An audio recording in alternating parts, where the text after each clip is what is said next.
যখন আমাদের ৯ দফা দাবি আমরা দিয়েছিলাম, সেখানেও কিন্তু আমরা ছাত্র সংসদ নির্বাচনের কথা বলেছি। আমরা ক্যাম্পাসে ছাত্র রাজনীতির একটা শুরু হওয়ার কথা বলেছিলাম।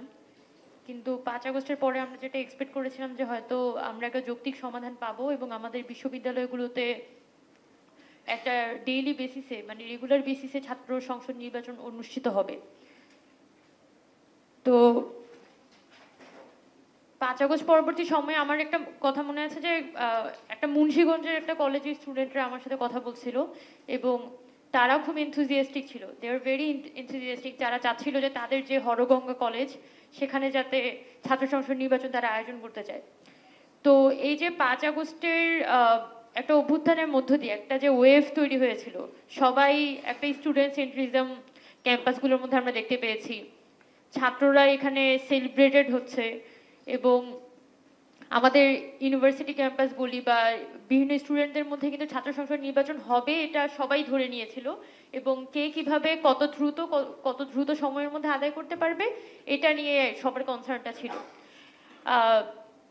এখন আমরা ফাস্ট ফরওয়ার্ড টু ধরেন আজকে ৯ মাস চলে গেল, এখন এসে দেখা যাচ্ছে যে আমরা আসলে সবাই খুবই সন্দিহান যে আদৌ এই অন্তর্বর্তীকালীন সরকারের সময়ে আমাদের বিশ্ববিদ্যালয়গুলোতে কোনো প্রকার ছাত্র সংসদ নির্বাচন হবে কিনা। তার মানে আমাদের যে এক্সপেকটেশনটা ছিল সেটা স্কুইজ হতে হতে একদমই নাই এর পর্যায়ে চলে এসেছে। যেখানে আমরা ৫ আগস্টের পরে পুরো আগস্ট সেপ্টেম্বর মাস আলাপ করেছিলাম কি নিয়ে, যে আমাদের ছাত্র সংসদ নির্বাচনগুলো ফরম্যাট কি হবে, আমাদের ডাকসুর গঠনতন্ত্র বলি বা চাকসু এদেরগুলোর গঠনতন্ত্র সংশোধন বলি বা কিভাবে আমরা একাডেমিক ক্যালেন্ডারে আমাদের ছাত্র সংসদ নির্বাচনগুলোকে নিয়ে আসতে পারি, এগুলো নিয়ে আমরা কথা বলছিলাম। কিন্তু ৯ মাসের মধ্যেই আমরা দেখছি যে আদৌ ছাত্র সংসদ নির্বাচন আমরা পাবো কিনা সেটা নিয়ে কিন্তু আমরা সন্দিহান হয়ে গেছি। তার মানে এই পুরো সময়ের মধ্যে একটা চিন্তা সবার মধ্যে তৈরি হয়েছে যে আমরা যে রিফরমেশনের কথা বলছিলাম, আমরা যে একটা গণতান্ত্রিক প্রক্রিয়ার কথা বলছিলাম, বর্তমানে আসলে সে বাস্তবতাগুলো আছে কিনা সেগুলো একটু অ্যাসেস করে দেখা দরকার। আমি এই যে রিপোর্টটি এখানে আছে সেই রিপোর্টটি আমি কিছুটা দেখেছি এবং খুবই আসলে অনেকের সাথেই স্যার কথা বলেছেন এবং মানে প্রবলেমগুলো খুবই কারেক্টলি আসলে আইডেন্টিফাই করা হয়েছে আমাদের ছাত্রছাত্রীদের মধ্যে। আপনারা যদি দেখেন ক্যাম্পাসগুলোর পলিটিক্যাল পরিবেশ বা আমাদের অথরিটি যারা অ্যাডমিনিস্ট্রেশন, তারা আসলে স্টুডেন্ট সেন্ট্রিক না। তারা পুরোপুরি দেখা যায় যে যেহেতু মানে নানান ধরনের জটিলতা, প্রথমত ভিসি নিয়োগ হয় আপনার চ্যান্সেলর দ্বারা, চ্যান্সেলর আবার চালিত হয় প্রধানমন্ত্রী দ্বারা। তার মানে ঠিকই একটা দলীয় কাঠামোই কিন্তু দিন শেষে আমাদের ইউনিভার্সিটি প্রশাসনটাকে চালিত করে।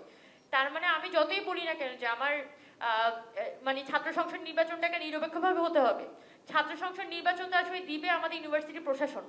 এখন ইউনিভার্সিটি প্রশাসন কিন্তু চালিত হচ্ছে আমাদের সরকার দ্বারা, বাই হয় সরাসরি চালিত হচ্ছে ইউজিসি দ্বারা, আর না হলে আমাদের মানে গভর্নমেন্টের অন্যান্য মেকানিজমের মাধ্যমে চালিত হয়। তো এই পুরো প্রসেসগুলো কিন্তু ইউনিভার্সিটির প্রশাসনকে এক ধরনের দলীয়করণ করার ক্ষেত্রে ভূমিকা রাখে। এখানে আরেকটা কথা আমি বলবো যে ৫ আগস্টের পরে আমরা অনেক বেশি কনসার্ন ছিলাম যে ছাত্র রাজনীতির ফরম্যাট কি হবে, কিন্তু আমরা কেউ এই বিষয়টা খুব একটা জোর গলায় বলতে পারিনি যে আমাদের ইউনিভার্সিটিগুলোতে আদৌ শিক্ষক রাজনীতি থাকবে কিনা।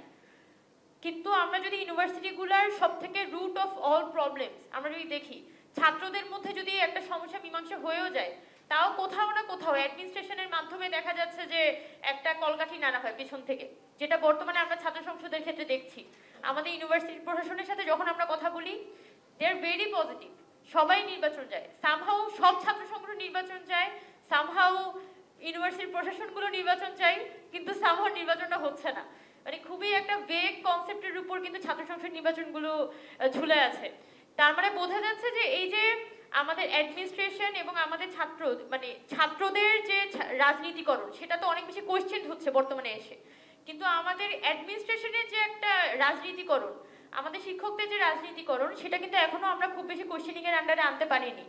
যার কারণে কিন্তু আমি যদি আফটার 90s যে 91 এর পরে যে ছাত্র সংসদ নির্বাচনগুলো ঢাকা বিশ্ববিদ্যালয়ে বলি বা ওভারঅল বাংলাদেশে বন্ধ হয়ে গেল এবং পরবর্তীতে আর কখনোই চালু হয়নি, তার একটা বড় কারণ কিন্তু শিক্ষক রাজনীতি এবং শিক্ষকরা এখানে তাদের অ্যাডমিনিস্ট্রেটিভ পাওয়ারটা লুজ করতে না চাওয়া এবং আমাদের গভর্নমেন্টের যে একটা প্রচ্ছন্ন কি বলা যায় একটা বলয়ে তারা মানে একটা বলয়ে তারা হচ্ছে ইউনিভার্সিটিগুলো তৈরি করতে পারে, সেগুলো সেই ক্ষমতায় কিছুটা হলেও খর্ব হবে, তাই হচ্ছে ছাত্র সংসদ নির্বাচন তারা দিতে চায় না।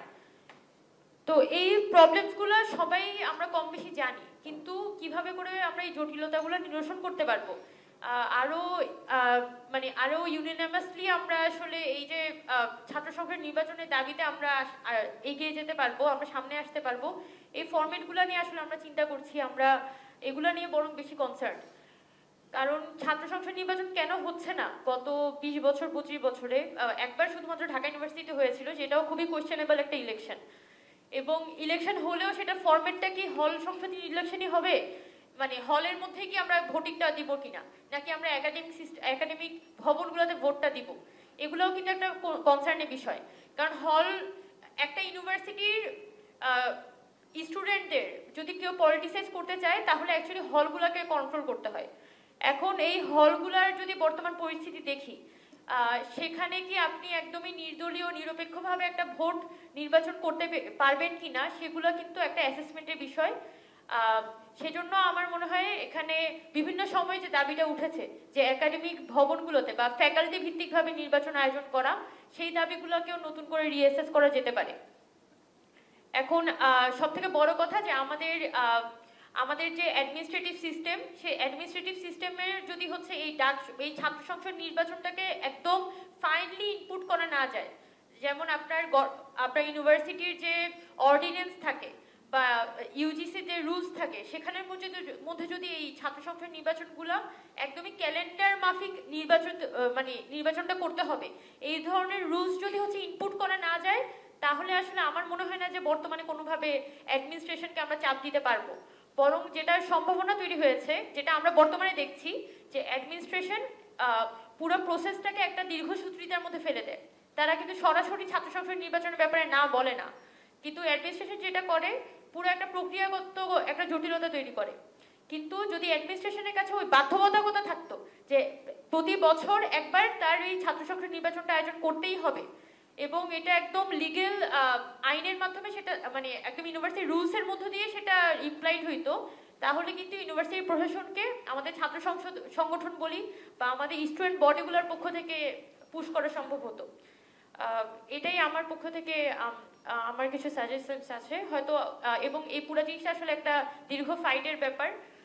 আমি আসলে এখন কিছুটা সন্দিহান হয়ে পড়েছি, যেভাবে করে আসলে ছাত্র সংসদ নির্বাচনে একটা ওয়েভ উঠেছিল 5th আগস্টের পরে, এটা এখন এসে আদৌ কতটুকু পর্যন্ত আদায় করে আনা সম্ভব, আর আদায় করে আনলে আমরা কিভাবে আরেকটু সুসংগতভাবে হচ্ছে সামনে যেতে পারবো, এগুলো নিয়ে হয়তো ভাবা দরকার আর কি। ধন্যবাদ।